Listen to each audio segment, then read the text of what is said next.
There is a particular kind of silence in Vatican City in the deepest hours of the night.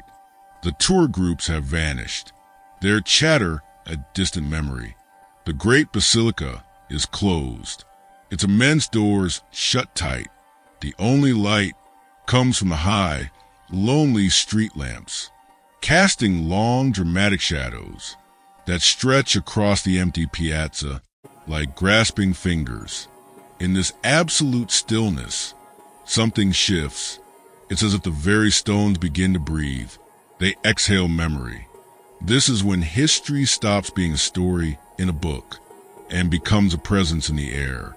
A cool, dense feeling that settles on your skin. It's a silence that isn't empty at all. It's heavy. It's full. It holds every secret ever whispered here.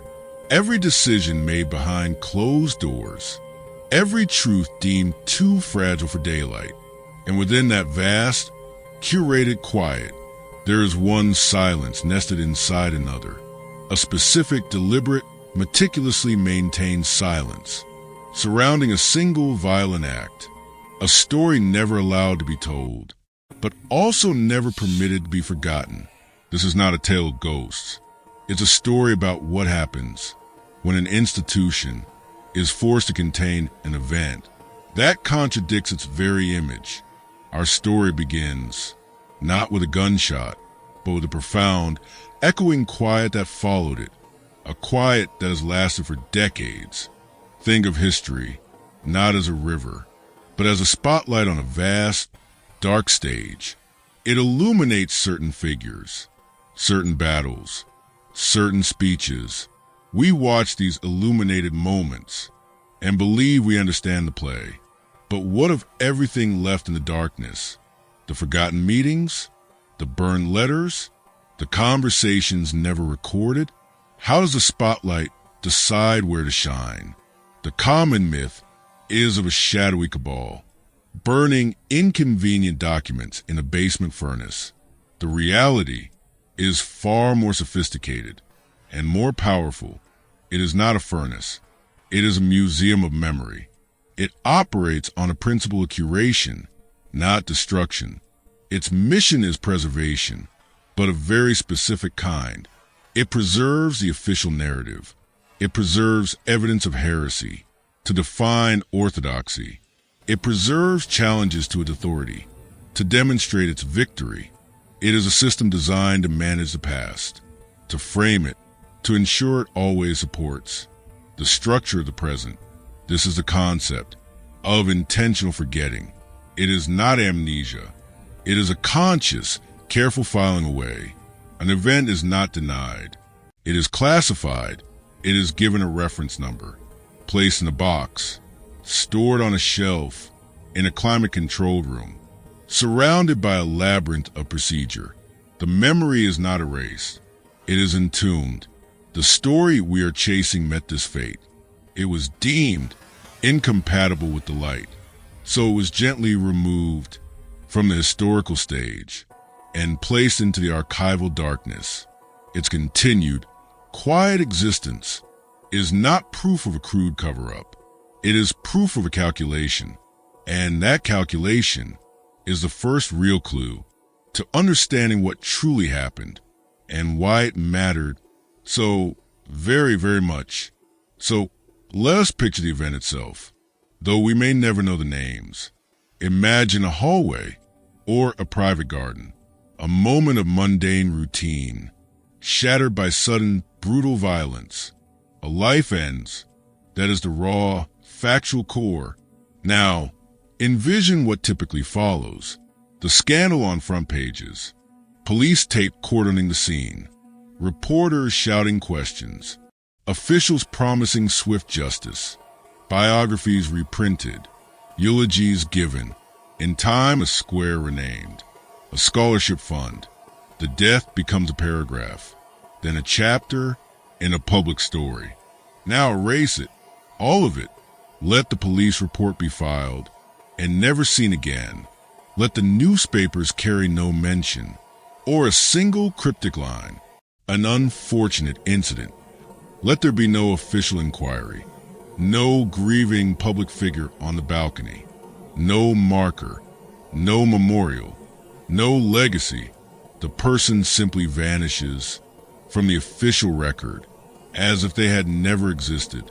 This is the death we are dealing with. A death that left no public ripple. The emotional power lies not in the gory details, but in this breathtaking absence. It's the chilling professionalism of the void that followed, the sheer effort required to create such perfect stillness around something so inherently chaotic. That void is our subject.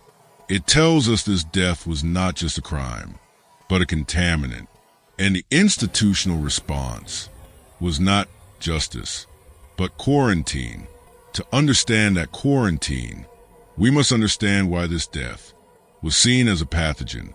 For an ancient institution, power is woven from three threads: divine authority, historical continuity, and moral infallibility. An assassination within its walls slices through all three threads at once. First, it attacks divine authority. If this is God's chosen house, how could such violence flourish within it?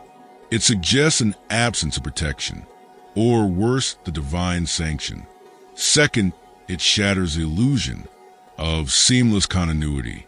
It reveals the institution, not as a monolithic block of marble, but as a body of competing factions, personal hatreds, simmering rivalries. It shouts that beneath the unified robes, there are men with human ambitions and vendettas. Third, and most dangerously, it threatens moral infallibility. It forces a question. What did this person know, or do, or represent that made their elimination necessary? Was the victim or reformer silenced? A corrupt official removed by rivals? The answer: paint a picture of profound moral compromise. The stability of such an institution doesn't rely on police forces alone. It relies on faith. Faith in its order, its unity, its virtue. A public, messy assassination dissolves that faith like acid. It invites the world to peer behind the curtain. Therefore, the primary mission is not to find the killer for justice, but to restore the facade for survival. The investigation turns inward. The goal shifts from public accountability to internal damage control. The story cannot become a public narrative because the narrative itself is the real threat. The crack in the foundation must be filled and polished over before anyone notices it's there. This is where the archives transform from a passive library into an active instrument of authority. Let's follow the hypothetical path of a document related to our story. It is not thrown into a fire. It is processed. It is stamped, cataloged, assigned a complex call number. It is placed in a box alongside other mundane documents. That box is stored on a shelf among thousands of identical boxes. To even request this document, a scholar must navigate a gauntlet, prove academic credentials, submit a formal petition, obtain letters of recommendation. The request is reviewed by a committee. Access is never outright denied. It is managed. You may see Box 457, an archivist might say, but to understand its context, you should first review Box 212 and Box 891. The researcher is subtly guided down a pre-approved path. The archivist is the ultimate curator.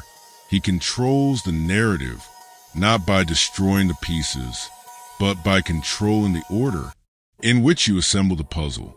He provides a context, and context is everything.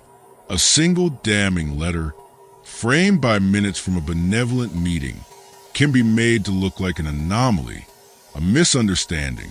This is power in its most refined form. It is not the power to say, "This never happened." It is the power to say, "This happened, but it didn't mean what you think." The archive doesn't hide history. It interprets it. It ensures any story pulled from its depths comes pre-framed. Our assassination file exists, but it is insulated by layers of bureaucratic padding. Its meaning neutralized by the sheer orderly weight of everything around it.